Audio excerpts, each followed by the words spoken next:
Sounds like a terrible title, but that's exactly what it's about.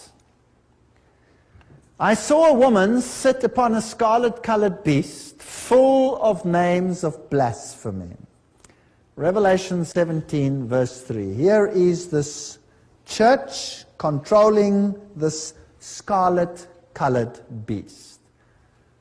Revelation 13, verse 4 says, and they worshipped the dragon, unknowingly, of course, which gave power unto the beast, and they worshipped the beast, which has been defined as that power which ruled for 1,260 years, then received a mortal wound, and will rule again at the end of time. And we have identified it, basically, as Catholicism. And they worship the beast, saying, who is like unto the beast, who is able to make war with him? Yeah, they're all bowing down to this strange beast, the kings of the world, and the high people of this planet.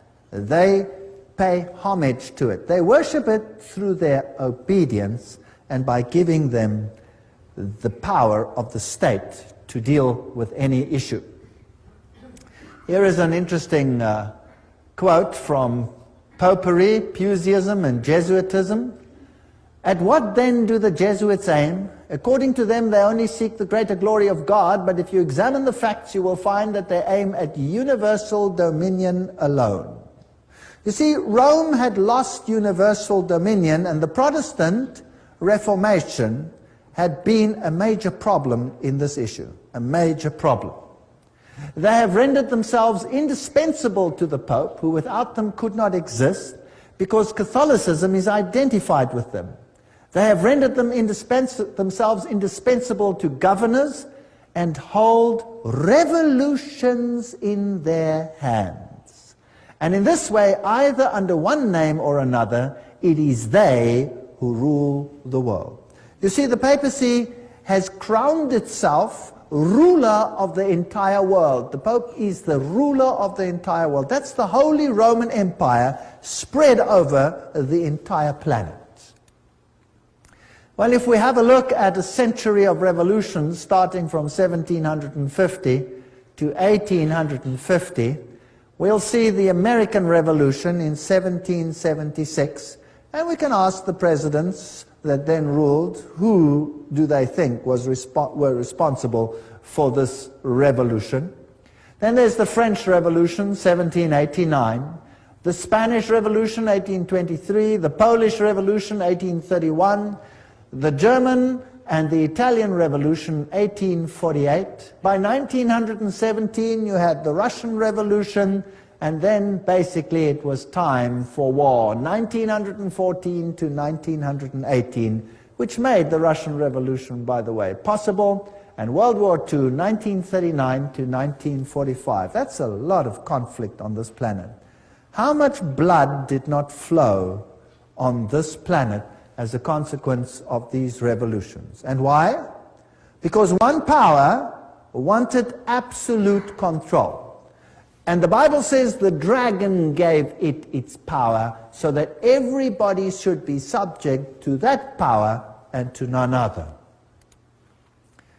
Well, let's have a look at a brief chronology here. In 1717, we're dealing with this time period of terrible, terrible conflagration on this planet. The Masonic Grand Lodge of England was founded. England was a thorn in the flesh. It was a Protestant nation. So a Masonic Grand Lodge is founded to infiltrate this power. 1721, the first Masonic Lodge was founded in France. 1731, Benjamin Franklin was initiated as a Freemason. 1738, the Roman Catholic Church condemns Freemasonry. Now that's a brilliant move. That's called dialectic thinking. You create an organization, you ban it, your insiders belong to the organization, but the outsiders see that you have distantiated yourself. It can't be your fault. You see how clever that is? Whereas at the Vatican, all the lodges remained and all the cardinals were members, but not the Goyim. It was to be a Protestant army under the control of the Jesuit order, and we did an entire lecture on that, and you can get it, the one on who's behind the secret societies.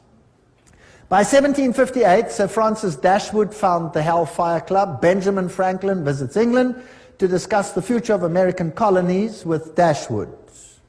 1768, foundation of the rite of strict observance. That's the 33-degree level of Freemasonry by Baron von Hunt, based on the Templar tradition. So that's an interesting point.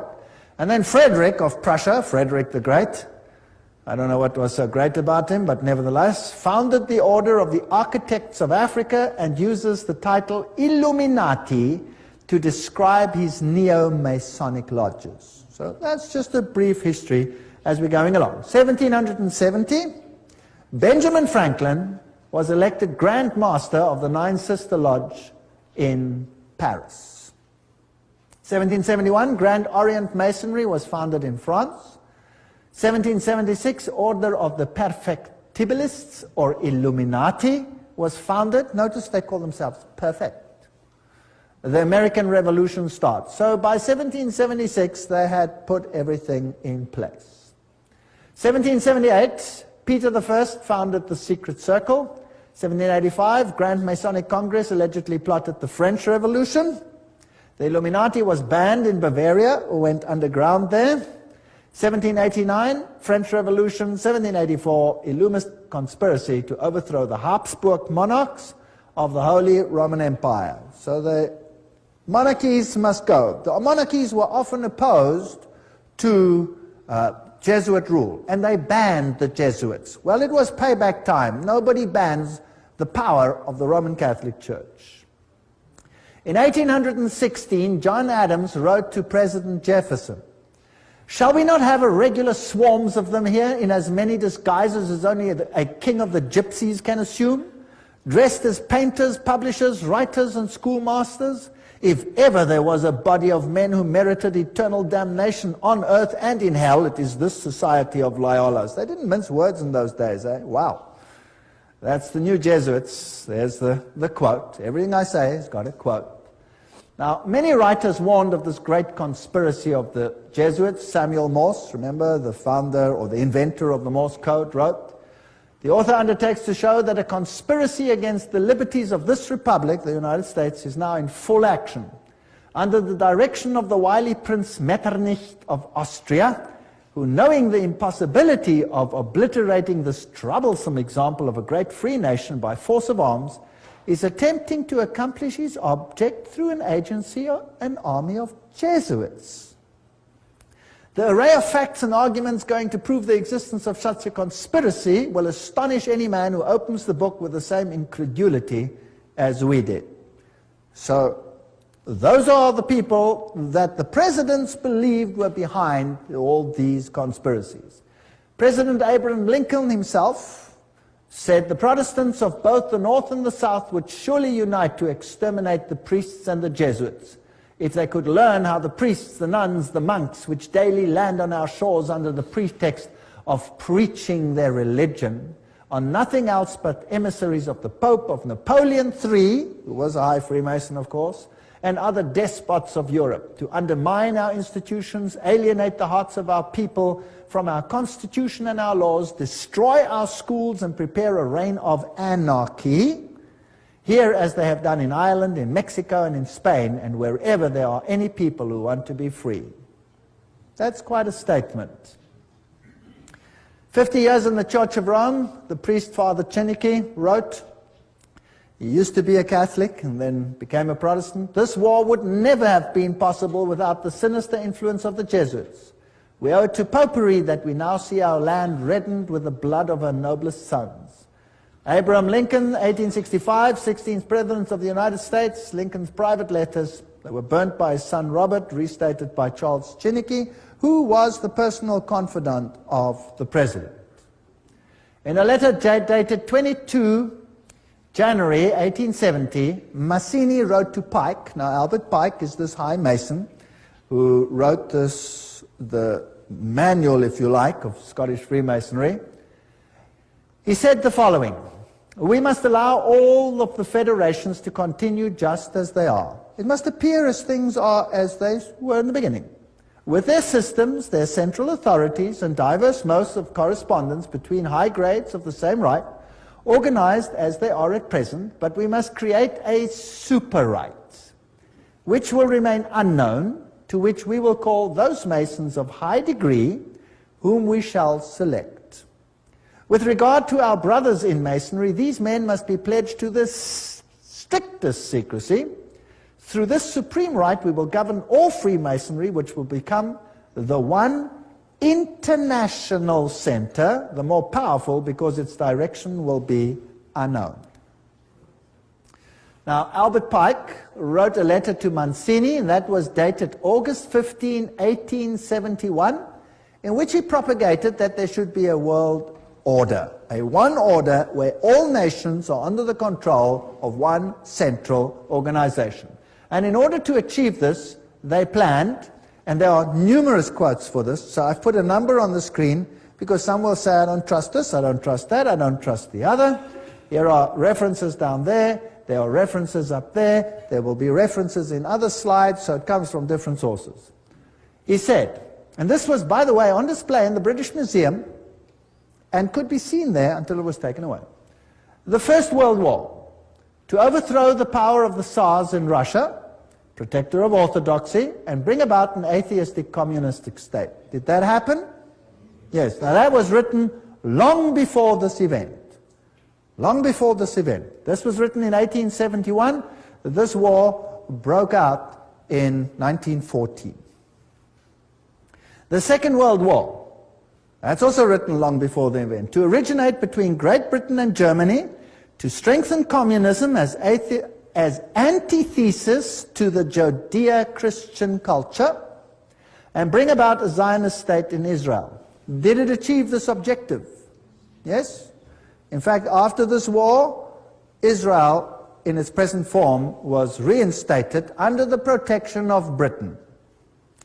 And then, interestingly enough, a Third World War, a Middle Eastern war involving Judaism and Islam, and spreading internationally. That's fascinating. Is that on the cards, or what do you think? Certainly sounds like we are on track. Well, here's another quote, just in case people don't like that quote. Mazzini with Pike developed a plan for 3 world wars so that eventually every nation would be willing to surrender its national sovereignty to a world government. The first war was to end the Tsarist regime in Russia, the second to allow the Soviet Union to control Europe, the Third World War was to be in the Middle East between Muslim and Jews and would result in Armageddon. Interesting. Now, how were they going to do it? Let's read what Albert Pike wrote about these wars and how they were going to be unleashed. He wrote, quote, "We shall unleash the nihilist and the atheist," so the destroyer and the atheist, "and we will provoke a formidable social cataclysm which in its horror will show clearly to the nations the effect of absolute atheism. Origin of savagery and the most bloody turmoil. Then everywhere the citizens obliged to defend themselves against the minority of revolutionaries will exterminate these destroyers of civilization, and the multitude, disillusioned with Christianity, will receive the pure light through the universal manifestation of the pure doctrine of Lucifer. The destruction of Christianity and atheism, both conquered and exterminated at the same time." Wow, what a clever plan. So you rub the two systems which you create up against the other. You create atheism as an antithesis to the Judeo-Christian culture. You have these two clash until they rub each other up, and then out of that you will get a new world order where you have a new religion which is far more esoteric and actually honors Satan. Isn't that a rather clever plan? Well, it's very successful. That is why Ordo ab Cao is the verse, if you like, that Freemasonry uses. This is one of their documents, remember, that I photographed in a Masonic lodge. And Weishaupt is the father of Jacobinism. You will remember that we spoke about that in Revelation chapter 11. And Jacobinism was the power that propagated the French Revolution. And we did this in Revelation chapter 11, where the Bastille was stormed, liberty leading, the goddess of reason was enthroned instead of Christianity. So Christianity was removed and another reign began. The monarchy was deposed, and Louis and his wife lost their heads, the beheading of Marie Antoinette, and that put an end to that monarchy. Then Robespierre, he headed the Jacobin clubs, and a reign of terror commenced, which in its bloodshed and its violence rivals anything that we have seen to date. The great philosopher, if you like, of the French Revolution was Voltaire. Now you can look it up in any Encyclopedia Britannica. They will tell you who Voltaire was. He was a Jesuit. They will say, of course, he was a renegade Jesuit that left the Roman Catholic Church to write against it. No, no, no. He was just playing the role perfectly, because they were setting up an antithesis. Do you remember the promise that a Jesuit makes, that I will take either side and do it perfectly, as long as in the end the Mother Church wins? Well, to hold the pen is to be at war. The social contract, man is born free and everywhere is in chains. One man thinks himself the master of others, but remains more of a slave than they are. That's true. But what if you created the slavery in order to create the misery, in order to create the revolution? Isn't that possible?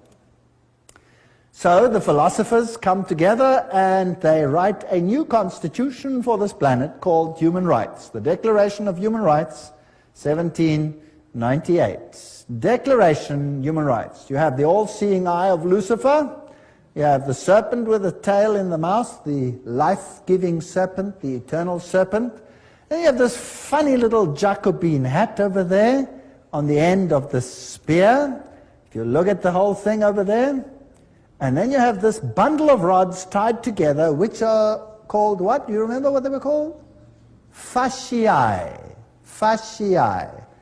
Bundle of rods tied together. And on top of the fasciae, you have this funny little hat, which was the Jacobin hat. And that's what it looked like. There's a better representation of, also known as the Phrygian cap, once worn in ancient Rome by emancipated slaves as a mark of their freedom, and adopted in the Revolution as the red cap of liberty. Well, that's what they tell you. That's for the Goyim.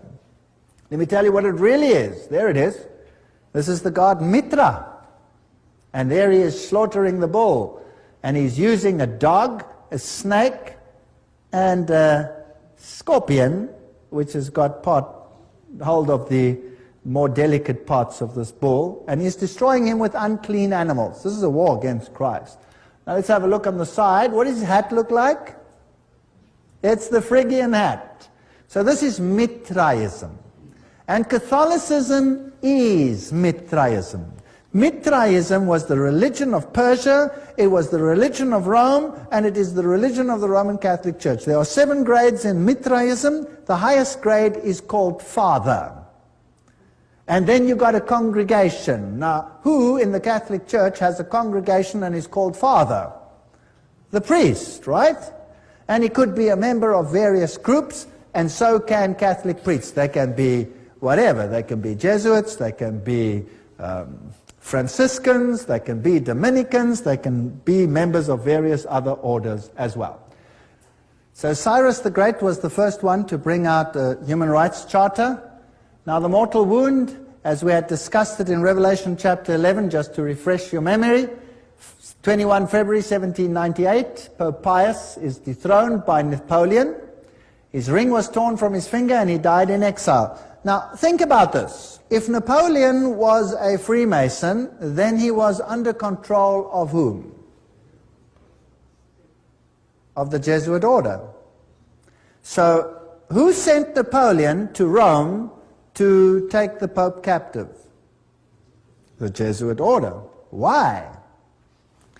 Well, I've thought about this a lot. Within the Roman Catholic Church, There are numerous orders, and there has not always existed perfect harmony. In fact, the Jesuit order slowly took control of all the orders. The Knights of Malta, for example, did not lightly give up their power seat, but are now subject to the Jesuits. The Dominicans were at loggerheads with the Jesuits. For example, the papacy took the Inquisition away from the Jesuits and gave it to the Dominicans, which created tremendous tension. And in the French Revolution, it was the Dominican order that was destroyed there, not the Jesuits. They controlled the issue. So there were some issues within the church itself that also had to be sorted out to get complete control of the situation. It was even so that at the Council of Trent, many a Roman Catholic stood up and said, the Word and the Word alone. Don't think that everything in the Catholic Church has always been negative towards the Word. No.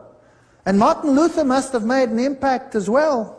And so there were many that weren't in line. So the church itself needed a purging. And then there was another problem. And this problem was this, that the Reformation had fingered Rome as the Antichrist. Now, if the Reformation fingers Rome as the Antichrist, any move that seems to emanate from Rome will be looked at with what? Suspicion.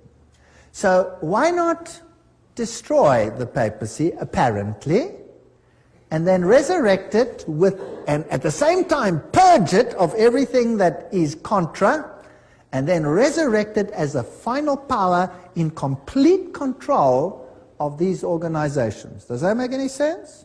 That would be a neat trick. And then anything that happened thereafter with a weak little papacy over there would be disregarded. It cannot be from them, it must come from elsewhere. That is how secret societies work.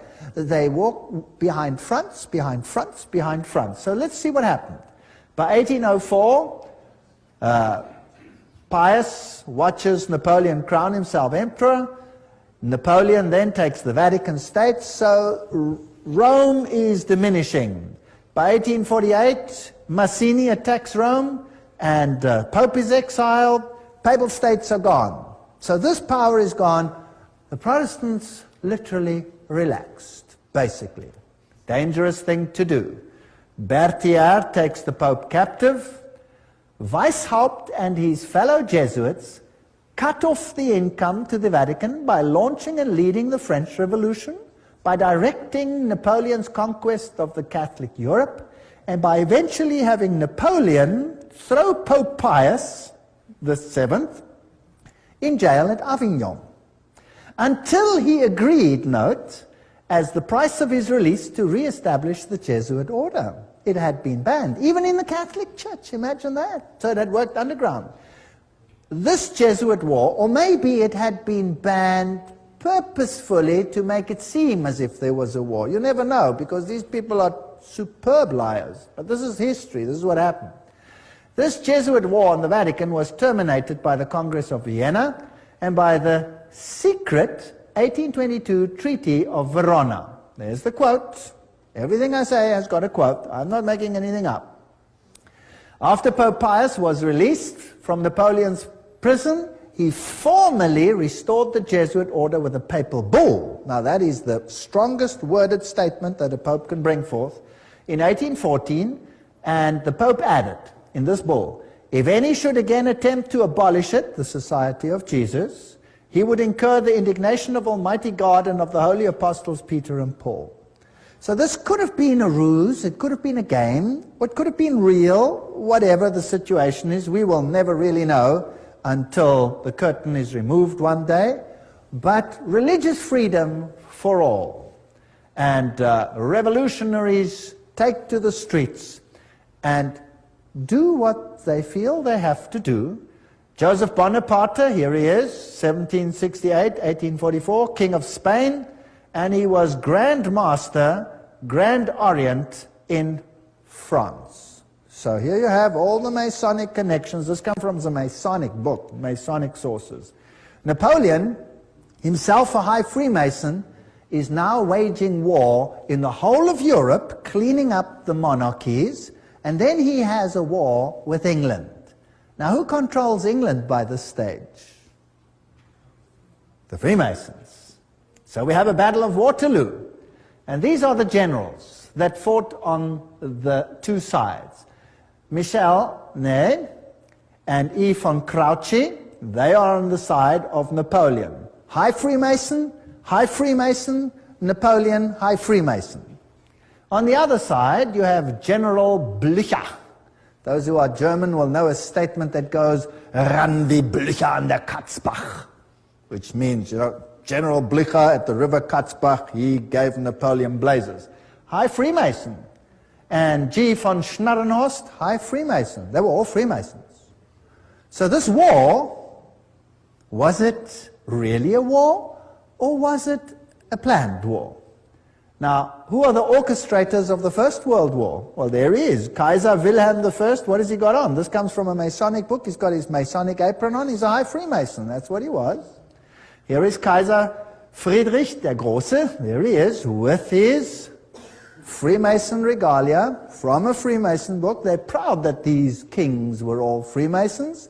So the whole war situation is being planned by Freemasons, who are being run by who? By the Jesuits. Now let's have a look at America quickly. Here is this grand building, the Capitol. There is the foundation stone, and it says, laid Masonically, September 17, 1932. Okay, so by that time, America was ruled by Freemasonry. Of course, the people are totally unaware. The institutions continue as before, but they are all being infiltrated. If you look at the architecture, the eagles, the symbolism, what you have is sun worship. You have Mitraism displayed here.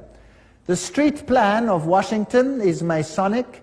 You have the upside-down goat of Mendes in the street plan. Then you have the compass and the set square, and everything is in blocks of 13, and the Masonic temples are on the 13th Street, etc. The whole street plan of Washington is Masonically laid. So it's dedicated to Lucifer. Of course, the people are unaware of this.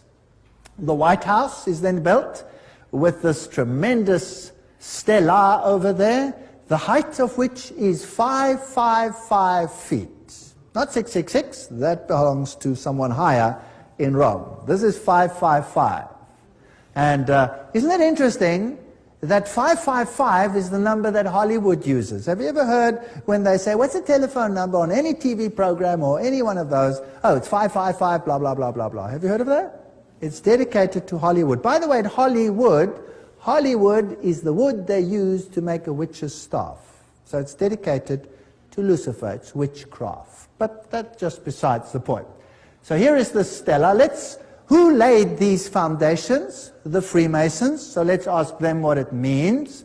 Here is the Encyclopedia of Freemasonry. You're going to get a better source than that. Obelisks were originally erected in honor of the sun god. The connection comes from the Egyptian worship of the phallus. So there stands a male, whatever, in the White House. So we don't have to go. It's dedicated to Osiris and to Isis. And anyway, that is the structure over there. The military structure is a pentagon, which is the high center of the pentagram into which, for example, 13 witches would step in order, 12 around one, in order to propagate a curse. So this is also a witchcraft structure. So it's just a building, but it has certain connotations. Then France, the one that has this new philosophy for a new world, sends a gift to the United States, the Statue of Liberty. So let's ask UNESCO what it means. UNESCO says the 7 rays emanating from Mitra's halo, there's the god Mitra, symbolize the triumph of the forces over the forces of darkness. Now, you must understand that Lucifer says that Michael and his angels represent the forces of darkness, that Yahweh is the devil. Isn't that terrible? You remember that? We did that? And here, UNESCO tells us that the head of the Statue of Liberty is adorned with Mitra's 7 rays. The flame she holds is a sun symbol. So this is the torch of Lucifer. Because it doesn't matter whether Lucifer is male or female, he's androgenic in his story. Here is the foundation stone. At this site on August 5, 1884, the cornerstone of the pedestal of the Statue of Liberty, enlightening the world, that's illumination, was laid with ceremony by William so-and-so, Grand Master of Masons. And there's the Masonic sign. So the Statue of Liberty is Masonic. Everything will appear to be Masonic as we continue. Tex Mars writes, towering above the shimmering but polluted waters, she holds in her outstretched arm and her hand the torch of fire and light, a gift of the Masonic order. The modern inheritors of the Illuminati heritage of the Statue of Liberty was sculptured by Frederic Bartholdi, a member of the Masonic Lodge of Alsace-Lorraine in Paris, France. The statue is significant to the secret societies plotting the New World Order. There you go. Right, by 1854, Pius declared the Immaculate Conception of the Virgin Mary. Now, Mary she's always been there in Roman Catholicism, but now Mary is being placed into the very center and legitimized as the Mother of God and as an entity in heaven. In 1869, Pius summons the First Vatican Council, and in 1870, the Dogma of Papal Infallibility is published. Now we have another God on earth. And ultramontanism triumphs. The Jesuits see to it that all power is concentrated in one man. What happens then? By 1917, the Russian Revolution. And you had this interesting Fatima message.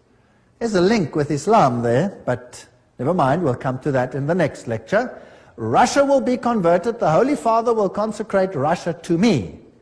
And then there was a vision of hell, and the third vision was that the present Pope would have an assassination attack, which happened. Now, it's not too difficult, if you've planned all these things from the beginning, to say what will happen. You see? Not too difficult. Now, let's have a look at the parallels between the Jesuit French and the Russian revolutions. They worked like this. Both revolutions were based on communist writings of Freemasons, Voltaire, Marx. The Jesuits perfected communism on their reductions in Paraguay. So in Paraguay, they tested whether this would work or not and perfected it there. Both revolutions plundered the state churches. Both revolutions ended the monarchies. Both the Bourbon and the Romanov dynasties had expelled the Jesuits. Both of them were gone. They weren't going to take this chance again.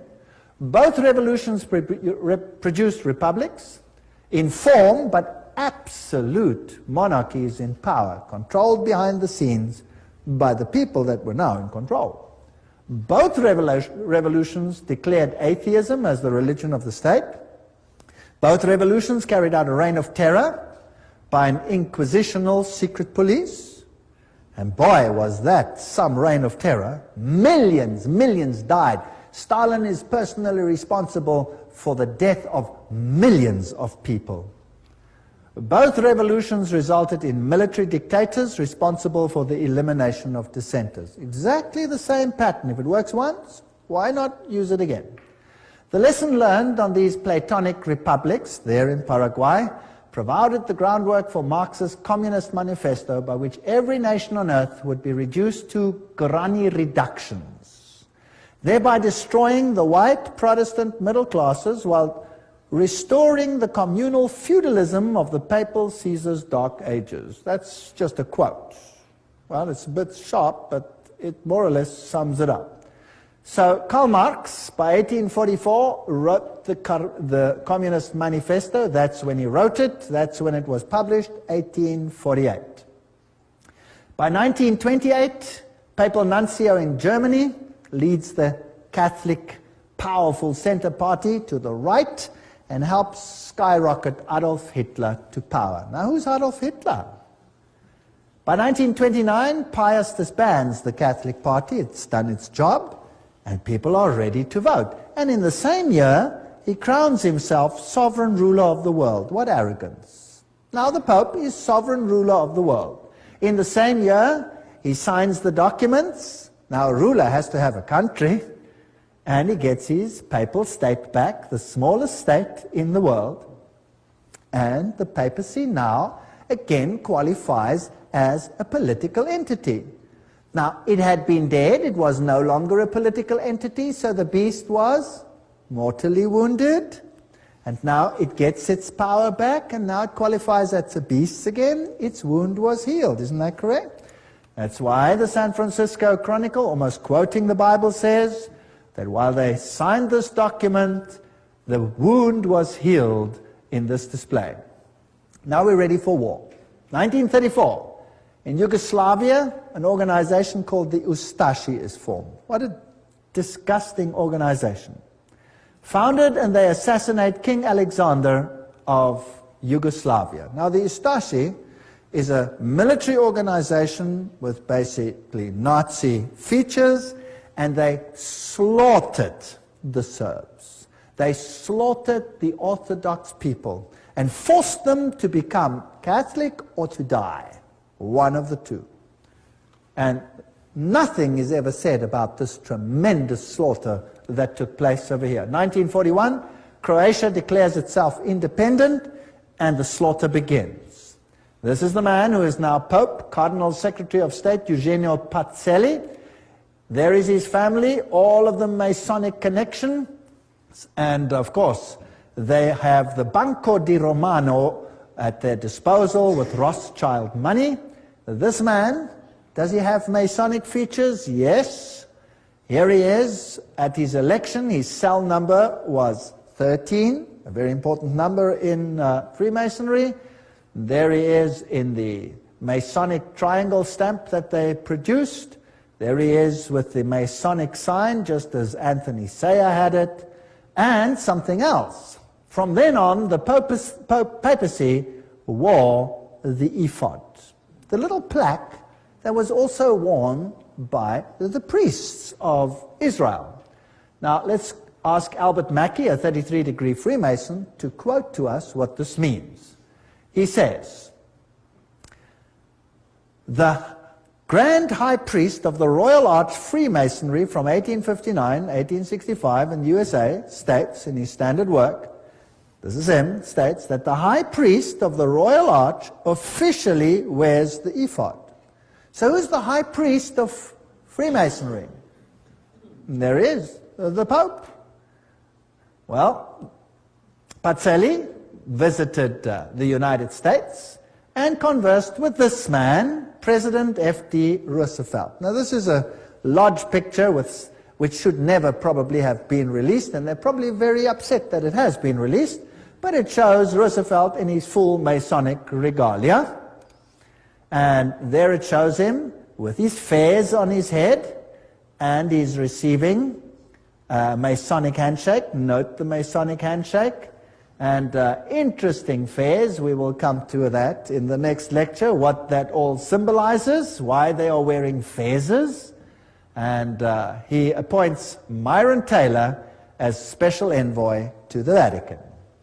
Now, let's have a look at the Freemason political leaders in the United States, and I'm just quoting from various sources and web pages. There will be different ones here, so you can check it out for yourself, to show you just who's control at the moment. We'll just run through them quickly and see what degrees they are. Bill Clinton, 33 degree. Newt Gingrich, 33 degree. Bob Dole, 33 degree. Jack Kemp, 33 degree.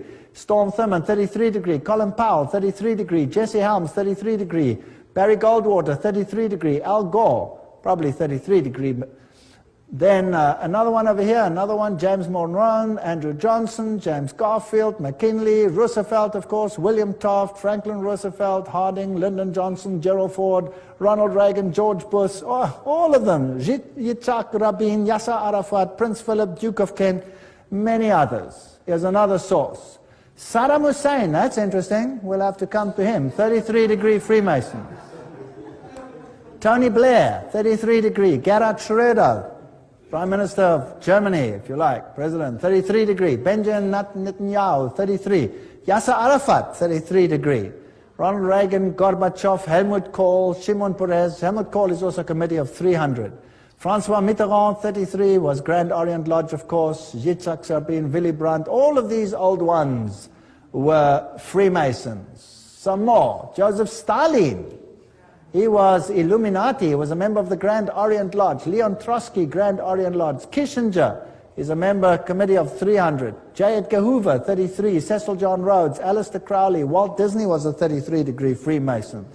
Olive Palm, Al Gore, Tony Blair, Joseph Mengele. That's interesting. That's the mass murderer of the Nazis. He was Illuminati. Robert McNamara. You name it, they're all there. Billy Graham. Oops, sorry, let's move on.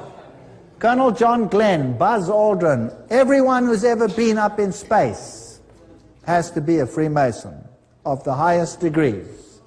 Edgar Mitchell, all the way through. Francis Bacon, Lord David Owen, all the negotiators, Richard Halbrook.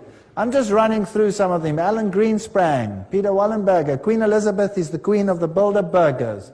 Prince Philip, Queen Beatrix, she's the committee of 300. Prince Bernard of the Netherlands, committee of 300. And so we go on and on and on and on. Ted Kennedy, Rockefeller, David Rockefeller, Teng Hui, Baron von Rothschild. Hillary Clinton is 6 Grand Dame. She's a very high Freemason.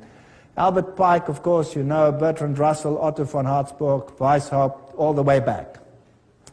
Here is Edgar Hoover. President Dwight D. Eisenhower there honors him with the 33 Grand Cross at the special White House ceremony. They're not ashamed of any of this. Here are just about all the presidents of the United States in the presidential gallery of the lodge. I photographed this myself. I went into the lodge, I went into the presidential gallery, I photographed each one of these. And then, me? Not me. Anyway, there they all are as Freemasons. If we look at the American dollar, some very interesting things happened under the time of Roosevelt. There is this symbol on the dollar, there's that symbol. We haven't got time for all of this. In God we trust, one. If you look at this symbol over here, it says Annuit Cuptus Novus Ordo Seclorum. If you intercalate the hexagram, then you'll have this A-S-N-O-M, which is a scrambling of Mason, Mason. If you go to the other side, it points to objects, and it then reads Arlto, you have Arlington. There's too much there to talk about, and many interesting things. If you go to the 1, and you go to the half moon, there's a little structure over there. Can you see it? It's a micro dot. You'll have to get a magnifying glass and look at it under a magnifying glass, and you'll see it's a little owl. A little owl. Owl in a half moon. And this over here you'll see is a spider's web. There's a lot of symbolism over here. Now if you go to the ancient coins, you'll see that the deities were associated with the owl, and you will see that when we went to the Bohemian Grove, what did they worship there? The great owl of Bohemia, and you saw the presidents of the United States bow down to the owl of Bohemia.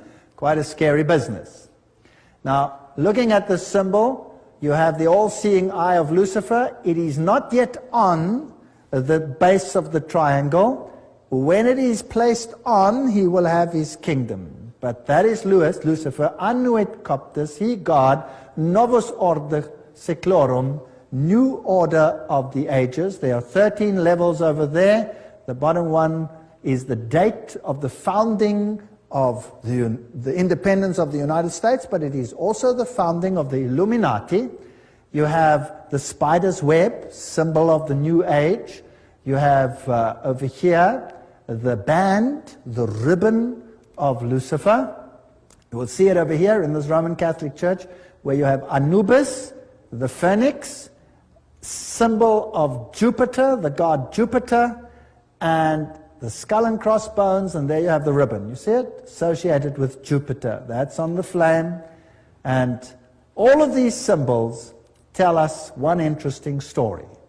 On the other side, you have this symbol. There are 9 feathers. There are 13 spears. There are 13 leaves. There are 13 pentagrams shaped in the form of a hexagram. You have the eagle. You have this statement over here, a pluribus unum, out of many one. We're going to reunite all nations. So that's the symbolism of a new world order on the dollar. The world is going to be united under one central government, and that government is going to be in control of Lucifer, not Jesus Christ. Although Jesus Christ, of course, knows about it, permits it, and is ultimately in control. He tells us ahead of time that this is going to happen. And then the end of the story is that Jesus will reign on this planet.